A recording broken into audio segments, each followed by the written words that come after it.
সরিয়ে সব পড়ে গেল। তো তো তোমার দাদাভাই ধান কাটতে পারে।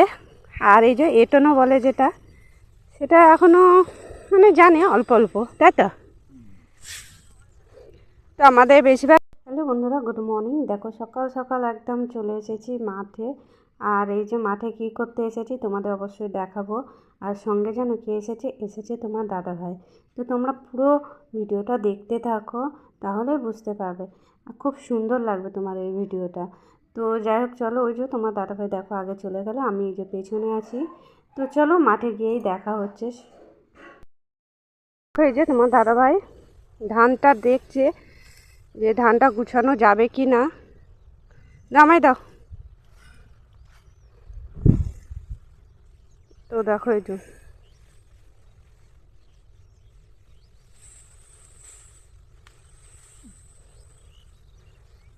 সরিয়ে সব পড়ে গেল। তো তো তোমার দাদাভাই ধান কাটতে পারে।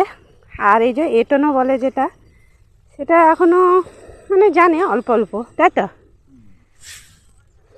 তো আমাদের বেশিরভাগ ধান কিন্তু ওই মেশিনে দেওয়া হয়। মেশিন মানে পা মেশিনে নয়। তো দেখো চেষ্টা করছে, এই দেখো। আর এই চারপাশটা দেখো, এই যে এদিকে ধান কেটে গুছিয়ে নিয়ে চলে গেছে। আর এদিকটা দেখো, এদিকটা হচ্ছে ধান কেটে গুছিয়ে একবার জমিটা চষেছে, যাই হোক কিছু লাগাবে হয়তো। আর এই দেখো ভীষণ পরিমাণে মানে কুয়াশা পড়েছে, মানে কি বলবো তোমাদের। মানে এত কুয়াশা পড়েছে কিচ্ছু দেখা যাচ্ছে না, কোনো দিকে কিচ্ছু দেখা যাচ্ছে না। এই দেখো, ওই যে তোমার দাদাভাই ঘুরে ঘুরে দেখছে। তো দেখো বন্ধুরা, তোমার দিদি ভাই আসছে। মাঠে কুয়াশা ভর্তি, জমির আল দিয়ে হেঁটে হেঁটে যাচ্ছে। কোথায় গিয়েছিলে জমিতে বলো? গেছিলাম। হুম। তোমার দাদাভাই ধান কেটেছিল, দেখতে গেছিলাম যে ধানগুলো গুছানো যায় কি না। ওই জন্য তোমার দাদাভাই আর আমি সকালবেলায় চলে এসেছি মাঠে। তোমার দাদাভাই যাবে আবার অন্য কারো কাজে, আমি যাবো বাড়ি। তো চলো তোমরা তা দেখতে থাকো। ধানের জমিতে আর কি আছে? সর্ষেও বুনেছে, সর্ষে দেখবেন ছোটো ছোটো সর্ষে গাছ বেরিয়েছে। কদিন পরে তোমাদের সঙ্গে আবার শেয়ার করব যে কীরকম গাছ বের। তোমাদের তো আমি ধান জমিতে নিয়েই গেলাম, এবার চলো সবজি ফসলের জমিতে নিয়ে যাব। আর কি বলো তো বন্ধুরা, এই যে সবজি চাষ করেছি এইগুলো কিন্তু নিজেদের জমি নয়। এই জমিগুলো আমরা টাকা দিয়ে মানে লিজ যেটা বলে সেটা নিয়েছি। তো চলো দেখাচ্ছি কোন জমিগুলো। এখন সকালে আসি, অনেক কুয়াশা ছিল, এখনও আছে হালকা হালকা। আর এই যে তোমার দাদাভাই বেগুনগুলো দেখো কালো প্লাস্টিক দিয়ে বেঁধে রেখেছে। কারণ হচ্ছে বেঁধে না রাখলে না এখানে যাওয়া আসার রাস্তাটায় মানে যে সে পারবে তুলে নেবে। তো ওই জন্যই রাখা হচ্ছে, কারো তুলতে গেলে যে গিট দিয়ে বেঁধে রেখেছে তুলতে একটু অসুবিধা হবে, কারো না কারো চোখে পড়বে। এটাই আর কি, মানে নিজে চাষ করে কোনো শান্তি নেই, জানো তো।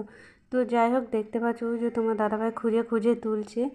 এরপর আমি বাড়ি চলে যাব। এই যে তোমার দাদাভাই দেখো জল দাদাভাই এই যে বেগুন তুলছে। আর এই যে বেগুনগুলোকে না এই যে কালো প্লাস্টিক দিয়ে বেঁধে রেখেছে, না হলে কী হবে বলো তো। এই যে যাতায়াতের রাস্তাটা না, মানে এমন জায়গায় এই যে গাছগুলো বসানো না, মানে যে সে মানে তুলে নিতে পারে আর কি। তো এইভাবেই দেখো তোমার দাদাভাই দেখো এই যে বেগুনগুলো খুলে নিচ্ছে প্লাস্টিক থেকে। বেগুনগুলোকে দেখাও দেখি। বেগুন ছোট, কিন্তু কিছু নেই বলে আর বেগুনগুলো তুলতে হচ্ছে। এই যে বেগুন তুলেছি, রান্নার কিছু নেই বলে ওই জন্যই আর কি। তো এই দেখো, দেখতে পাচ্ছ বেগুন গাছগুলো, এই যে এটা একটা সুবিধা, তাই না? মানে চাষবাস করলে আর কি, যে নিজেদের গাছে বেগুন বলো। আর এই দেখো, দেখতে পাচ্ছ এখানে এই যে লঙ্কা গাছ আছে, কপি গাছ আছে, টমেটোর গাছ আছে। দেখতে পাচ্ছ বেগুনগুলো সাইজ খুবই খুব ছোট, হ্যাঁ, কিন্তু এগুলো তোলার মতো নেই। কিন্তু তোমার দিদিভাই বললো বাড়িতে কিছু রান্নার নেই, এই বেগুন তুলেছি। এই কপি গাছ, কপি জমি দেখছো ওখানে, চলো একটা উচ্ছে গাছ আছে, উচ্ছে তুলে তোমাদের উচ্ছেগুলো দেখাবো। দেখো, তো দেখো এই যে জমির ভিতরে একটা ছোট্ট উচ্ছে গাছ হয়েছিল, তোমার দাদাভাই ওপরে তুলে দিয়েছে। বললো যা হলে বাড়িতে তো খাওয়ার মতন হবে। তো এই দেখো জমিতে ঢুকে পড়েছে, এখানে উচ্ছে গাছ আছে। দেখো চলো তোমাদেরকে দেখাচ্ছি। এই যে তোমার দাদাভাই একটা একটা করে তুলছে। দেখো বন্ধুরা, এই এই যে দেখতে পাচ্ছ উচ্ছে উচ্ছে উচ্ছে ভাঙছি, দেখতে পাচ্ছ এই যে উচ্ছে এখন তুলছি। তোমার দিদি, এই যে তোমার মাথার এদিকে একটা আছে, এই দেখো। এটা ছোট, এটা থাক, এটাও ছোট, এটা এক জোড়া আছে। বেশি উচ্ছে তো লাগে না, উচ্ছে তেতো জিনিস, উচ্ছে অল্প হলেই রান্নাটা হয়ে যায়। হুম,